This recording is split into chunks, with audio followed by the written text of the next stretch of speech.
ورتل القرآن ترتيلا. بسم الله الرحمن الرحيم، والصلاة والسلام على أشرف الأنبياء والمرسلين نبينا محمد عليه أفضل الصلاة وأتم التسليم. رب اشرح لي صدري ويسر لي أمري واحلل عقدة من لساني يفقه قولي. اللهم اجعلنا من الذين هدوا إلى الطيب من القول وهدوا إلى صراط الحميد. اللهم علمنا ما ينفعنا وانفعنا بما علمتنا وزدنا علما، إنك أنت العليم الحكيم. على الله توكلنا، ربنا افتح بيننا وبين قومنا بالحق وأنت خير الفاتحين. رمضان والقرآن.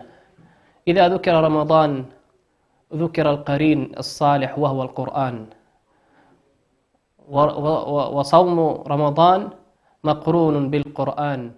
وإذا قيل شهر القرآن فهو شهر الصوم.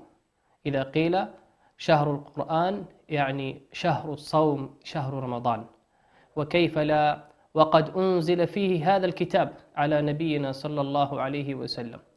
وكيف لا وجبريل عليه السلام الرسول الملائكي نزل على الرسول البشري، وكان يدارسه في رمضان كل ليلة. كان يدارس نبينا صلى الله عليه وسلم كل ليلة. فهو جبريل عليه السلام مرسول من الله عز وجل، وهو رسول الملائكي أرسل إلى رسول بشري وهو نبينا محمد صلى الله عليه وسلم. كيف عاشوا القوم مع القرآن، كيف تلذذوا به، وكيف تدبروه، وكيف وقفوا عند حدوده، وكيف أثر القرآن على حياتهم فأصبحوا قرآنا يمشي على الأرض. ولا أفصح ولا أبلغ من قول أم المؤمنين رضي الله تعالى عنها أمنا عائشة، قالت حينما قالوا يا أم المؤمنين كيف كان خلق رسول الله صلى الله عليه وسلم، قالت كان خلقه القرآن وكفى به من وصف وخلقا. نبينا صلى الله عليه وسلم له مواقف كثيرة جدا في تدبره لكلام الله عز وجل، ولعلنا في هذه الحلقة أن نقف في بعض الوقفات التي كان نبينا صلى الله عليه وسلم من بعده الصحابة والخلفاء الراشدين يقفون على الآيات، وكيف كانوا يتدبرونها، وما أثر تدبرهم على حياتهم ونفسهم. عن عبد الله بن مسعود رضي الله عنه قال لي النبي صلى الله عليه وسلم اقرأ عليه. قلت يا رسول الله كيف أقرأ وعليك أنزل؟ قال أحب أن أسمعه من غيري. قال النبي صلى الله عليه وسلم لعبد الله بن مسعود أحب أن أسمعه من غيري. قال عبد الله بن مسعود فقرأت من مطلع سورة النساء حتى بلغت قوله عز وجل فكيف إذا جئنا من كل أمة بشهيد وجئنا بك على هؤلاء شهيدا. قال النبي صلى الله عليه وسلم حسبك الآن، أي توقف يا عبد الله بن مسعود عن القراءة، قال حسبك الآن. قال عبد الله بن مسعود قال فالتفت فإذا عيناه صلى الله عليه وسلم تذرفان من الدمع. وهذا الحديث دليل على أن النبي صلى الله عليه وسلم هديه أكمل الهدي، وتأثره بالقرآن وطلبه من الصحابة يشمل تفكر القلب والجوارح. كذلك من المواقف التي أثرت على النبي صلى الله عليه وسلم من الآيات موقف حديث عبد الله بن عمرو بن العاص رضي الله تعالى عنهما أن النبي صلى الله عليه وسلم تلا قول الله عز وجل في إبراهيم رب إنهن أضللن كثيرا من الناس فمن تبعني فإنه مني ومن عصاني فإنك غفور رحيم. وقوله عز وجل في عيسى عليه السلام في آخر سورة المائدة إن تعذبهم فإنهم عبادك وإن تغفر لهم فإنك أنت العزيز الحكيم. فرفع النبي صلى الله عليه وسلم يديه وقال اللهم أمتي أمتي وبكى. فقال الله عز وجل يا جبريل اذهب إلى محمد وربك أعلم فسله ما يبكيك. فأتاه جبريل عليه السلام فسأله فأخبره رسول الله صلى الله عليه وسلم بما قال وهو أعلم، فقال الله: يا جبريل اذهب إلى محمد فقل إنا سنرضيك في أمتك ولا نسوءك. كذلك من المواقف عن النبي صلى الله عليه وسلم قول عن مطرف عن أبيه قال رأيت رسول الله صلى الله عليه وسلم يصلي وفي صدره أزيز كأزيز الرحى من البكاء، أزيز كأزيز الرحى من البكاء. كذلك من مواقف تدبره صلى الله عليه وسلم قول أبو بكر الصديق رضي الله تعالى عنه قال: يا رسول الله أراك شبت يا رسول الله، أي كثر الشيب عليك يا رسول الله. قال قد شبت. قال: شيبتني هود والواقعة والمرسلات وعما يتساءلون وإذا الشمس كورت. انظروا ماذا شيب النبي صلى الله عليه وسلم. لم يشيبه هم من هموم الدنيا، لم يشيبه منصب ولا مرض ولا متاع من هذه الحياة الدنيا، لكنه شيبه أمور الآخرة، وكلها التي ذكرها سور فيها أحداث وأهوال من يوم القيامة ما يشيب منها الولدان. كذلك من الأحاديث من المواقف كذلك قال عبد الله بن عروة ابن الزبير رضي الله تعالى عنهما قال: قلت لجدتي أسماء بنت أبي بكر: كيف كان أصحاب رسول الله صلى الله عليه وسلم إذا سمعوا القرآن؟ ماذا قالت؟ قالت: تدمع أعينهم وتقشعر جلودهم كما نعتهم الله، أي كما وصفهم الله عز وجل. كذلك من مواقف التدبر والتأثر على الخلفاء الراشدين نذكر موقف لأبي بكر الصديق رضي الله تعالى عنه، صديق هذه الأمة وخليل نبينا صلى الله عليه وسلم، في قصة الإفك التي وقعت في عرض النبي صلى الله عليه وسلم في أمنا عائشة المبرأة، وهي بنت الصديق رضي الله تعالى عنه. قال: كان مصطح بن أثاثة وكانت أمه بنت خالة الصديق، وكان مصطح رجلا فقيرا، وكان الصديق ينفق عليه، فلما قال ما قاله في عائشة رضي الله تعالى عنها ونزلت الآيات ببراءتها من فوق 7 سماوات في سورة النور، قال أبو بكر: والله لا أنفق على مصطح شيئا أبدا بعد الذي قاله في عائشة.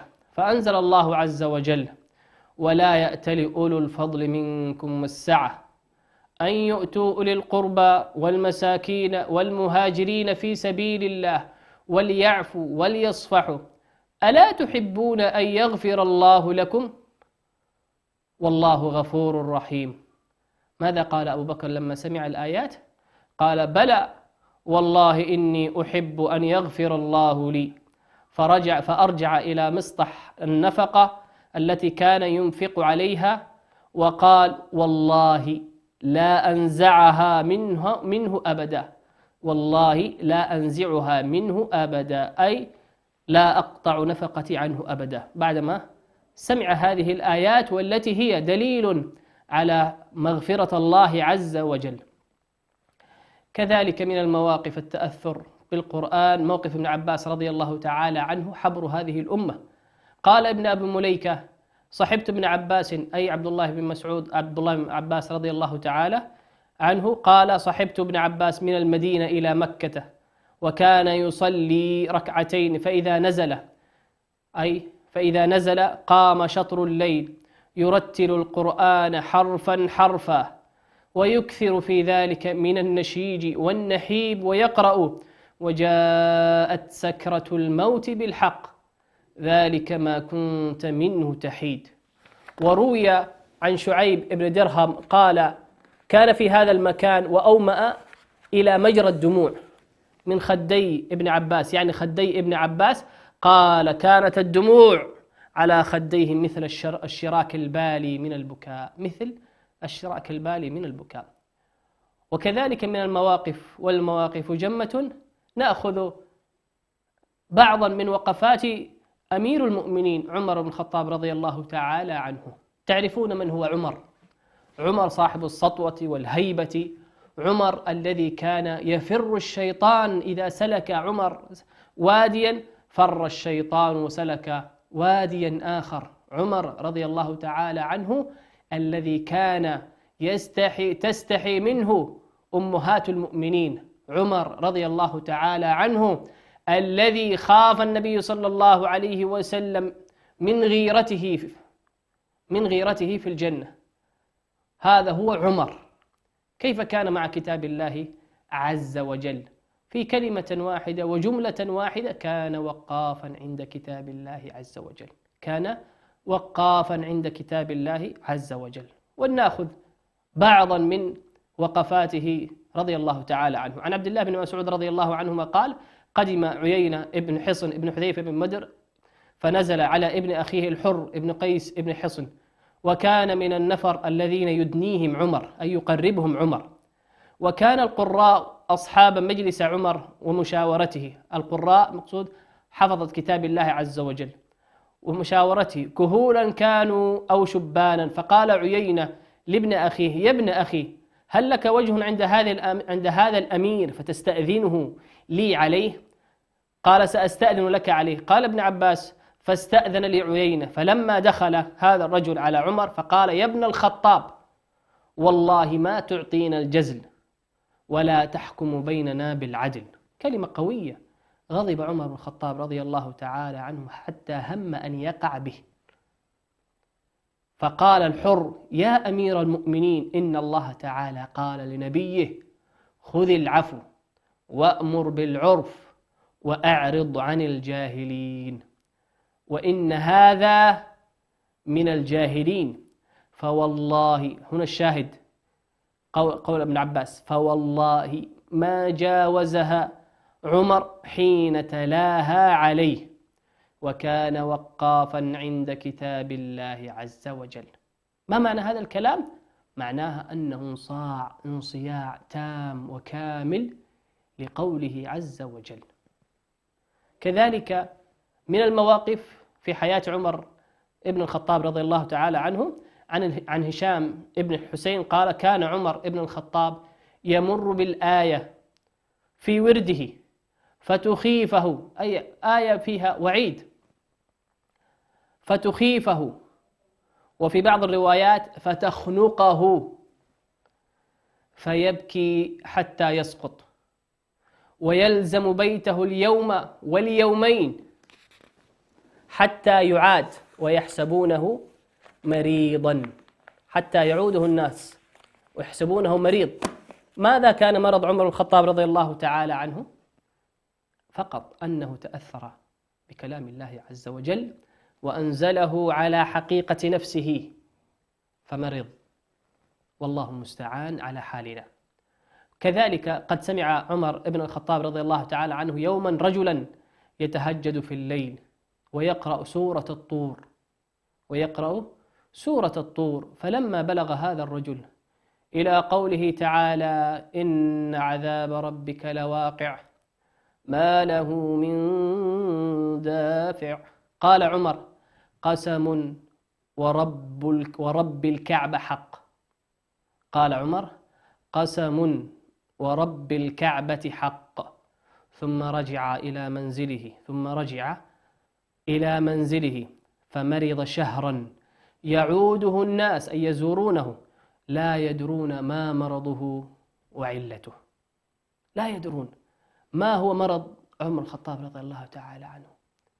كانوا لا يمرضون بأمراض وهموم الدنيا، لكنهم كانوا يمرضون أمراض من هموم الآخرة. كذلك من المواقف في حياة أمير المؤمنين ابن الخطاب رضي الله تعالى عنه، كان عمر الخطاب يعيش في القرآن في كل حركاته وسكناته. ومن ذلك أنه مر بدير راهب فناداه يا راهب، فأشرف الراهب أي نظر إليه، فجعل عمر ينظر إلى الراهب ويبكي، فقيل له: يا أمير المؤمنين، ما يبكيك من هذا؟ قال: ذكرت قول الله عز وجل في كتابه: عاملة ناصبة تصلى نارا حامية فذاك الذي أبكاني. كذلك تذكرت من هذه الآيات أن نبينا صلى الله عليه وسلم كان يطوف في سكك المدينة ليلا، فسمع تاليا يقرأ من خلف أسوار الباب: هل أتاك حديث الغاشية؟ هل أتاك حديث الغاشية؟ والنبي صلى الله عليه وسلم واضع خده على الباب ويقول: نعم أتان، نعم أتان، نعم أتان. كذلك من المواقف في حياة أو أبناء عمر الخطاب عن نافع قال: كان ابن عمر، أي عبد الله بن عمر رضي الله تعالى عنهما، قال إذا قرأ آية قوله عز وجل في سورة الحديد: ألم يأن الذين آمنوا أن تخشع قلوبهم لذكر الله وما نزل من الحق، قال يبكي حتى يغلبه البكاء. قال يبكي حتى يغلبه البكاء. كذلك روى الفضيل بن عياض: كان شاطرا يقطع الطريق. ومن ذلك كيف كانت توبة الفضيل بن عياض؟ توبة الفضيل بن عياض أمرها عجيب. كان قاطعا، وكذلك كان يسرق بيوتات الناس، فرقى جدارا، فسمع تاليا من هذا الجدار قوله عز وجل: ألم يأن الذين آمنوا أن تخشع قلوبهم لذكر الله وما نزل من الحق. فلما سمعها قال: بلى يا رب قد آن، بلى يا رب قد آن. فرجع وحسن استقامته وأصبح يلقب بعابد الحرمين. كذلك من المواقف الجمة في عبد الله بن عمر رضي الله تعالى عنه في وقوفه مع كتاب الله عز وجل، قال: سمع عبد الله بن عمر: لن تنالوا البر حتى تنفقوا مما تحبون. فكان عبد الله بن عمر إذا أعجبه شيء من ماله يقربه إلى الله عز وجل، وكأن عبيده قد عرفوا ذلك منه، فربما لزم أحدهم المسجد فإذا رآه ابن عمر على تلك الحال أعتقه، فيقال له: يا ابن عمر إنهم يخدعونك. قال: من خدعنا لله إن خدعنا له، من خدعنا لله إن خدعنا له. وكان له ابن عمر جارية يحبها كثيرا فأعتقها وزوجها لمولاه نافع، وقال: إن الله تعالى يقول: لن تنالوا البر حتى تنفقوا مما تحبون. واشترى مرة بعيرا فأعجبه لما ركبه، فقال: يا نافع أدخل هذا الإبل، لأنه أعجبه، أدخله في إبل الصدقة. كيف كانوا يكسرون بهذا الكتاب أنفسهم. لن تنالوا البر حتى تنفقوا مما تحبون. تريد أن تنال منزلة البر والإحسان عند الله عز وجل، أنفق أفضل ما عندك. اختبار صعب، لكنه مع الصحابة رضوان الله تعالى عليهم أسهل شيء يسترخصونه هو الدنيا. كذلك أعطى ابن جعفر لابن عمر، أعطى ابن جعفر في نافع 10,000، فقال: أو خيرا من ذلك؟ قال: هو حر لوجه الله. 10,000 مبلغ كبير، لكن ابن عمر آثر الله والدار الآخرة، فقال: هو حر لوجه الله. واشترى مرة غلاما، أي ابن عمر، ب40,000 وأعتقه. اشترى غلام ب40,000 ثم أعتقه، فقال الغلام: يا مولاي قد أعتقتني، فهب لي شيئا أعيش به، فأعطاه 40,000. كذلك اشترى مرة 5 عبيد، أي ابن عمر رضي الله تعالى عنه، فقام يصلي، فقاموا خلفه يصلون، فقال: لمن صليتم هذه الصلاة؟ قالوا: لله. قال: إذن أنتم أحرار لمن صليتم له، فأعتقهم جميعا. هذا كله مواقفاته وتدبره في قوله لن تنالوا البر حتى تنفقوا مما تحبون وما تنفقوا من شيء فإن الله به عليم. كذلك من مواقف التدبر في حياة الصحابة موقف علي بن الحسين رضي الله تعالى عنهما. علي بن الحسين كان يتخلق بصفات المتقين في قوله الذين ينفقون في السراء والضراء والكاظمين الغيظ والعافين عن الناس والله يحب المحسنين. قال عبد الرزاق قال سكبت جارية لعلي بن حسين ماء ليتوضأ منه فسقط الإبريق على وجهه فشجه فرفع رأسه إليها فقالت الجارية إن الله يقول والكاظمين الغيظ قال كظمت غيظي قال والعافين عن الناس قال عفوت عنك قالت والله يحب المحسنين قال أنت حرة لوجه الله تعالى. هكذا كانوا وقافين عند كتاب الله عز وجل لا يتجاوزون الآية حتى يعملون بها. كذلك من المواقف عن عباد بن حمزة قال دخلت على أسماء بنت أبي بكر الصديق رضي الله تعالى عنهما وهي تقرأ فمن الله علينا ووقانا عذاب السموم قال فوقفت عليها فجعلت تستعيذ وتدعو. قال عباد فذهبت إلى السوق فقضيت حاجتي ثم رجعت وهي تستعيذ وتدعو. ما كان همهم أن يقرؤون كلام الله عز وجل من أول المصحف إلى آخره. كان أحدهم لأن يقف بالآية يومه كاملا خير له من أن يقرأ المصحف كاملا. ولذلك نبينا صلى الله عليه وسلم هو القدوة حينما قام ليلة كاملة إن تعذبهم فإنهم عبادك وإن تغفر لهم فإنك أنت العزيز الحكيم. جعلنا الله وإياكم من أهل التدبر والعاملين بهذا الكتاب. فاصل ثم نواصل. ورتل القرآن ترتيلا.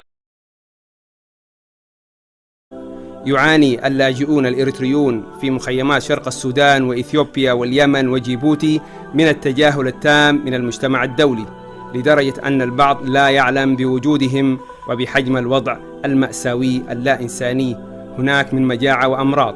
ولذلك تعمل وتتواجد مؤسسة كبيرة في قلب الحدث للمساهمة في مساعدة وتقديم يد العون من مواد غذائية وعلاجية لجميع اللاجئين وبالأخص لأشدهم حاجة. وبمناسبة شهر رمضان المبارك فإننا نقوم بتقديم سلة رمضانية قيمتها 30 جنيه استرليني تكفي أسرة واحدة لمدة شهر كامل، تحتوي على المواد الغذائية الأساسية. فنرجو من الجميع مد يد العون لإخواننا المنسيين عبر التبرع بالوسائل التالية: kabiratrust.org، رقم التلفون 0121 285 4009. الظلام يعم مخيم اللاجئين، فكيف ستنار عتمتهم؟ وهنا كانت بداية كافي الآيد منذ 8 سنوات على أيدي مؤسسيها، حيث أن مؤسسة كافي الخيرية هي مؤسسة بريطانية تعمل لدى المملكة المتحدة وعلى مستوى دولي، لها حضور أساسي في شرق السودان لدعم اللاجئين الإريتريين في جميع أنحاء العالم. تقدم الكثير من الخدمات لدعم اللاجئين الإريتريين لجعلهم محترفين في المستقبل، من خلال تقديم دورات تدريبية ومهنية مثل ميكانيكا الديزل، صيانة الجوالات، الكهرباء، الحداد للشباب، أو المصنوعات الجلدية والصناعات الغذائية للفتيات. إنشاء كافي الأكاديمي لدعم وتعليم المزيد من اللاجئين في جميع أنحاء العالم. إنشاء مشاريع اقتصادية صغيرة ودفع اللاجئين لسوق العمل. تقديم مساعدات وخدمات طبية للاجئين، وتقديم العلاج الطبي لأمراض العين مثل إعتام عدسة العين. إذا أردت أنت أيضا أن تنير عتمتهم ساعدنا في تغيير حياة الكثير من اللاجئين وتواصل معنا من خلال موقعنا وتبرع الآن www.kafil.org.uk.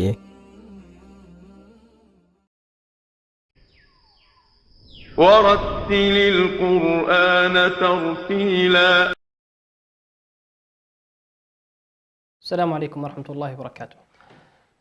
نذكركم بحديث النبي صلى الله عليه وسلم، والذي قال عثمان بن عفان رضي الله تعالى عنه: قال نبينا صلى الله عليه وسلم: خيركم من تعلم القرآن وعلمه، إن لم تستطع أن تكون معلما فلا أقل أن تكون متعلما حتى ينالك الخيرية التي وصفها النبي صلى الله عليه وسلم في معلم القرآن ومتعلمه. ونذكركم بأن نستقبل تلاواتكم على الأرقام التي تظهر على الشاشة تباعا طيلة مدة البرنامج، أو على حسابات التواصل الاجتماعي في المنصات الاجتماعية. كنا قد تكلمنا في الحلقات السابقة عن أحكام النون الساكنة والتنوين، وقلنا أن حكم الإظهار هو الوضوح والبيان، وأن حروفه 6: الهمزة والهاء والعين والحاء والغين والخاء. كذلك قلنا حكم الإدغام، وأن الإدغام ينقسم إلى قسمين: قسم بغنة يغن بمقدار حركتين، وهو قوله ينمو، أي 4 حروف: الياء والنون والميم والواو. وكذلك قلنا أن القسم الآخر وهو الإدغام بغير غنة، وهو حرفان: حرف اللام وحرف الراء. كذلك قلنا حكم الإقلاب، والإقلاب له حرف واحد وحيد وهو حرف الباء. كذلك قلنا عن حروف الإخفاء، وهي 15 حرفا، في قول الناظم: صف ذا ثنا كم جاد شخص قد سما، زد في دم طيبا، زد في تقى، ضع ظالما. هذه هي أحكام النون الساكنة والتنوين. ومنهجنا أن نقرأ في سور جزء عامة، ثم نأخذ بعض الأحكام المتعلقة بالنون الساكنة في كل سورة على حدة، ونستمع تلاواتكم كذلك ونعلق عليها. كنا وقفنا في سورة البينة في المرة الماضية، ونشرع في هذه السورة الكريمة. أعوذ بالله من الشيطان الرجيم. بسم الله الرحمن الرحيم. لم يكن الذين كفروا من أهل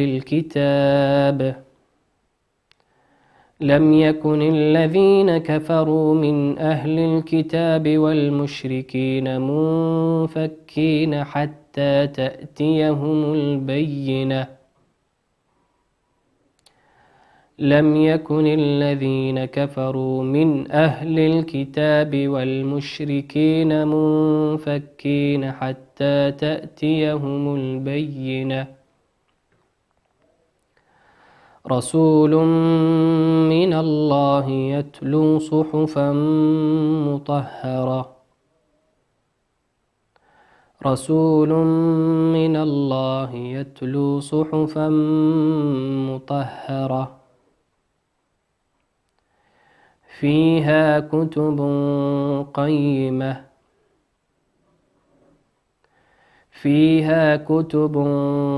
قيمة. وما تفرق الذين أوتوا الكتاب إلا من بعد ما جاءتهم البينة. وما تفرق الذين أوتوا الكتاب إلا من بعد ما جاءتهم البينة. وما أمروا إلا ليعبدوا الله مخلصين له الدين حنفاء ويقيموا الصلاة ويؤتوا الزكاة وذلك دين القيمة وما أمروا إلا ليعبدوا الله مخلصين له الدين حنفاء ويقيموا الصلاة ويؤتوا الزكاة وذلك دين القيمة إن الذين كفروا من أهل الكتاب والمشركين في نار جهنم خالدين فيها أولئك هم شر البرية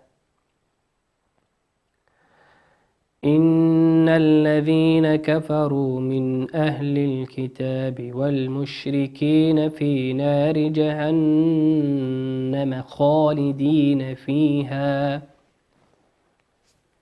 أولئك هم شر البرية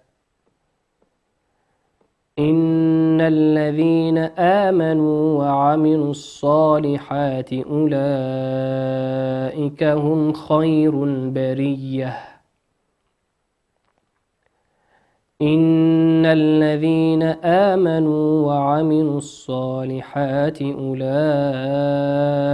هم خير البرية جزاؤهم عند ربهم جنات عدن تجري من تحتها الأنهار خالدين فيها أبدا رضي الله عنهم ورضوا عنه ذلك لمن خشي ربه جزاؤهم عند ربهم جنات عدن تجري من تحتها الأنهار خالدين فيها أبدا رضي الله عنهم ورضوا عنه ذلك لمن خشي ربه. ولنأخذ بعض أحكام التجويد المتعلقة بأحكام النون الساكنة والتنوين في هذه السورة المباركة. قوله عز وجل من أهل الكتاب، من أهل الكتاب، نون ساكنة أتى بعدها حرف الهمزة، وقلنا الهمزة من حروف الإظهار نظهرها كما هي من أهل الكتاب.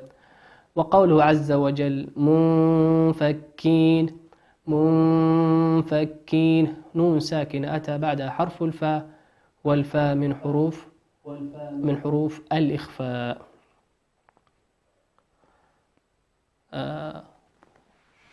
نأخذ هذه المشاركة. السلام عليكم ورحمة الله وبركاته. وعليكم السلام ورحمة الله. الاسم الكريم؟ عبد الهادي. مرحبا عبد الهادي، اتفضل أخي عبد الهادي. أحييك.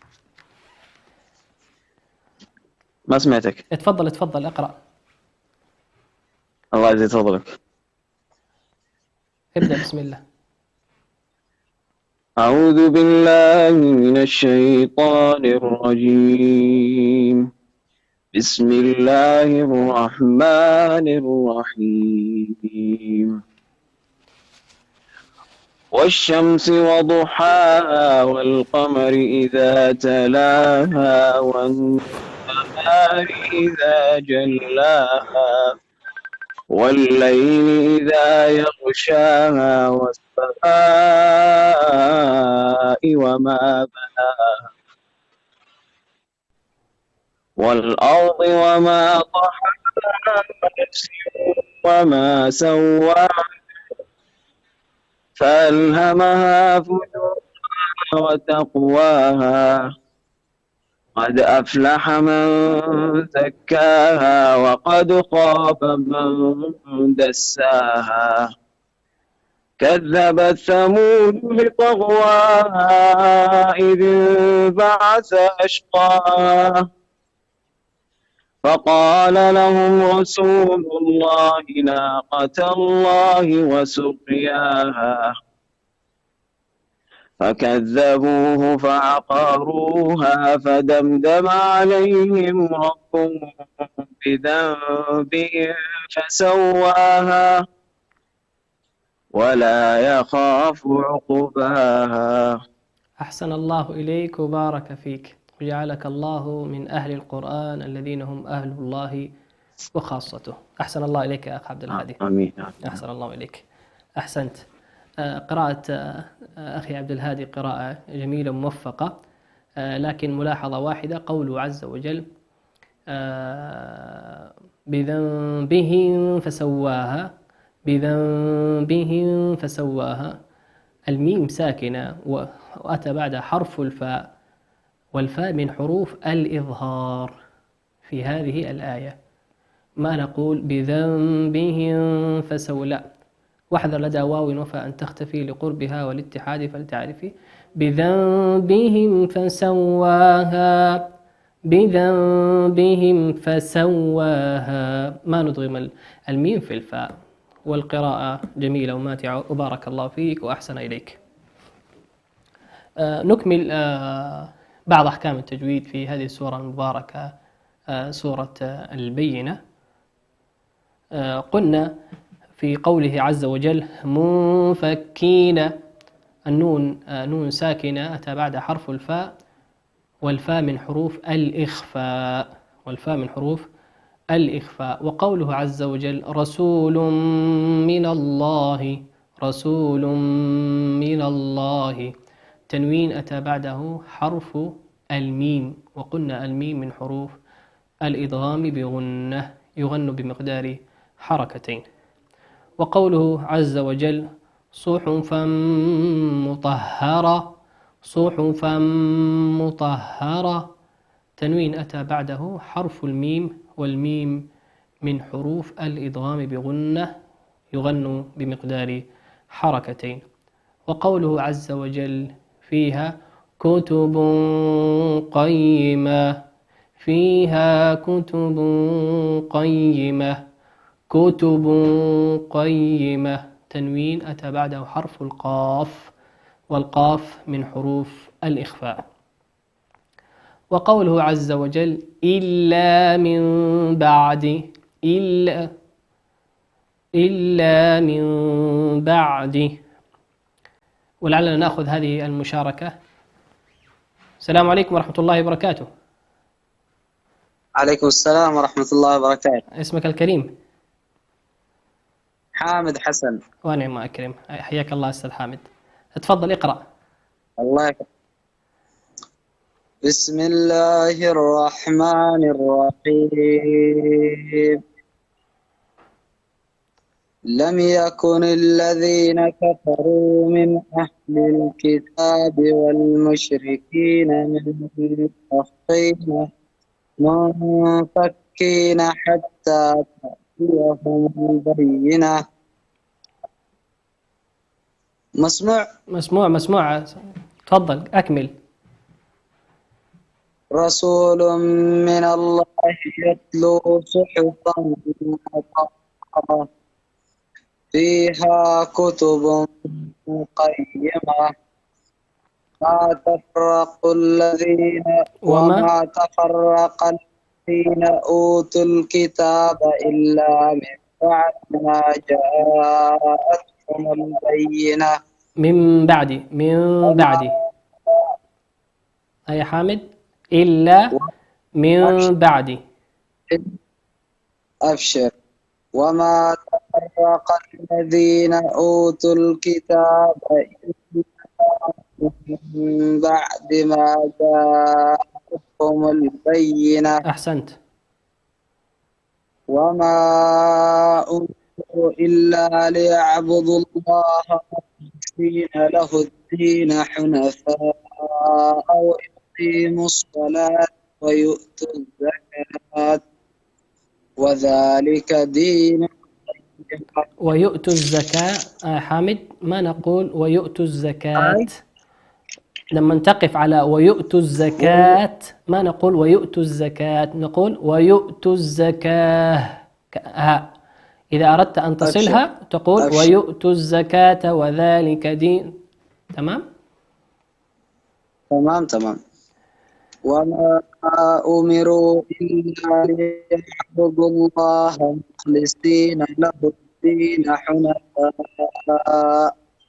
حنفاء ويقيموا الصلاة ويؤتوا الزكاة وذلك دين القيم. أحسنت.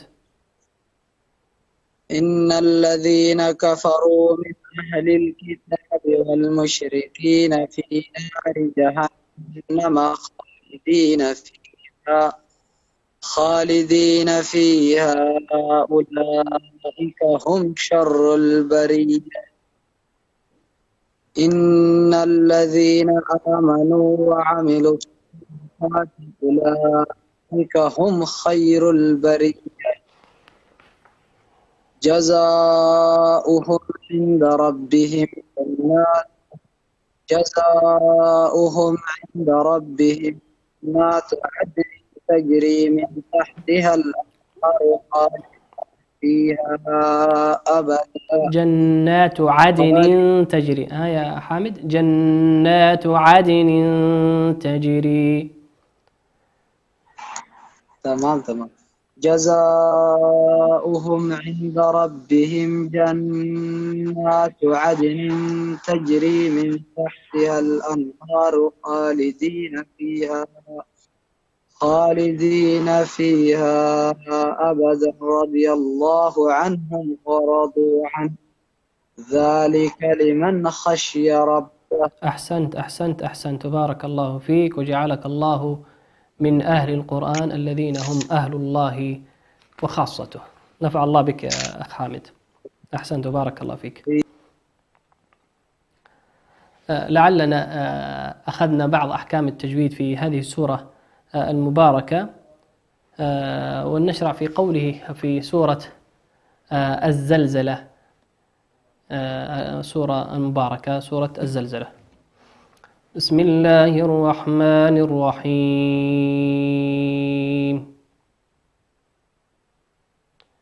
إذا زلزلت الأرض زلزالها إذا زلزلت الأرض زلزالها وأخرجت الأرض أثقالها وقال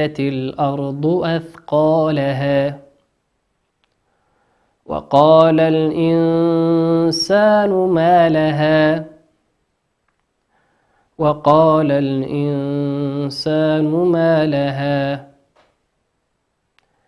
يومئذ تحدث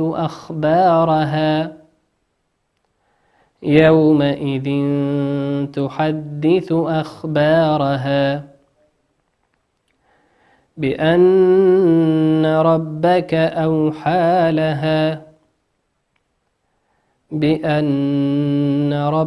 أوحى لها يومئذ يصدر الناس أشتاتا ليروا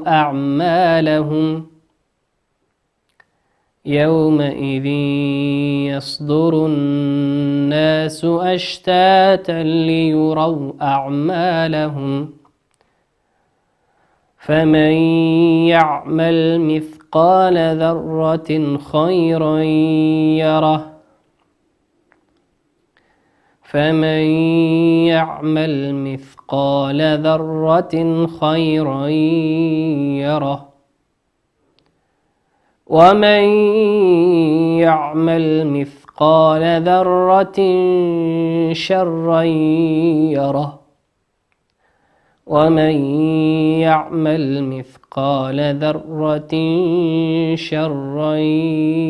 يره لعلنا نأخذ بعض أحكام التجويد المتعلقة في هذه السورة الكريمة.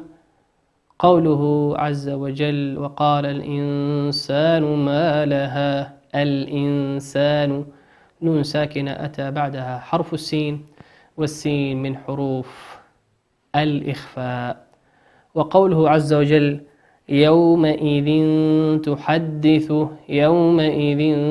تحدث تنوين أتى بعده حرف التاء والتاء من حروف الإخفاء. وقوله عز وجل يومئذ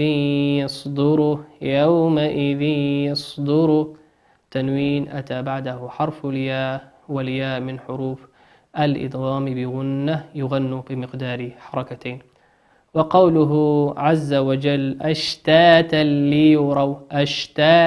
ليروا تنوين أتى بعده حرف اللام واللام من حروف الإدغام بغير غنة. وقوله عز وجل فمن يعمل نون ساكنة أتى بعدها حرف الياء والياء من حروف الإدغام بغنة يغن بمقدار حركتين. وقوله عز وجل ذرة خيرا يره تنوين أتى بعده حرف الخاء والخاء من حروف الإظهار. وقوله عز وجل خيرا يره تنوين أتى بعده حرف الياء والياء من حروف الإدغام بغنة يغن مقدار حركتين. وقوله ومن يعمل نون ساكن أتى بعد حرف الياء والياء من حروف الإدغام بغنة يغن بمقدار حركتين. وآخر حكم ذرة شرا تنوين أتى بعده حرف الشين والشين من حروف الإخفاء. ولعلنا نستمع إلى مشاركاتكم الكريمة. أعوذ بالله من الشيطان الرجيم. بسم الله الرحمن الرحيم. لم يكن الذين كفروا من أهل الكتاب والمشركين منفكين حتى تأتيهم البينة رسول من الله يتلو صحفا مطهرة فيها كتب قيمة وما تفرق الذين أوتوا الكتاب إلا من بعد ما جاءتهم البينة وما أمروا إلا ليعبدوا الله مخلصين له الدين حنفاء ويقيموا الصلاة ويؤتوا الزكاة وذلك دين القيمة. إن الذين كفروا من أهل الكتاب والمشركين في نار جهنم خالدين فيها أولئك هم شر البرية. إن الذين آمنوا وعملوا الصالحات أولئك هم خير البرية جزاؤهم عند ربهم جنات عدن تجري من تحتها الأنهار خالدين فيها أبدا رضي الله عنهم ورضوا عنه ذلك لمن خشي ربه. أحسنت بارك الله فيك. طبعا هذه التلاوة الجميلة أسأل الله أن يجعله من أهل القرآن الذين هم أهله وخاصته. القراءة خالية من أحكام التجويد ولعلنا قد سبق وأخذنا بعض أحكام التجويد في هذه السورة المباركة. ولعلنا نستمع إلى مشاركة أخرى. بسم الله. أعوذ بالله من الشيطان الرجيم. بسم الله الرحمن الرحيم. والعاديات ضبحا فالموريات قدحا فالمغيرات صبحا فأثرن به نقعا فوسطن به جمعا إن الإنسان لربه لكنود وإنه على ذلك لشهيد وإنه لحب الخير لشديد أفلا يعلم إذا بعثر ما في القبور وحصل ما في الصدور إن ربهم بهم يومئذ لخبير. أحسنت بارك الله فيك. ولعلنا نستمع إلى مشاركة أخرى من مشاركاتكم. أعوذ بالله من الشيطان الرجيم. بسم الله الرحمن الرحيم. قل أعوذ برب الفلق من شر ما خلق من شر غاسق إذا وقب ومن شر النفاثات في العقد ومن شر حاسد إذا حسد. أحسنت بارك الله فيكم وجعلكم من أهل القرآن الذين هم أهله وخاصته. إلى هنا نصل إلى نهاية الحلقة ونذكركم بقوله صلى الله عليه وسلم خيركم من تعلم القرآن وعلمه. ونذكركم بأن الخيرية كلها في تعلم القرآن وتعليمه. كما نستقبل تلاواتكم على الأرقام التي تظهر على الشاشة طيلة مدة البرنامج أو على حسابات التواصل الاجتماعي لقناة سلام الفضائية. إلى حلقة قادمة أدعكم في حفظ الله ورعايته، والسلام عليكم ورحمة الله وبركاته. ورتل القرآن ترتيلا.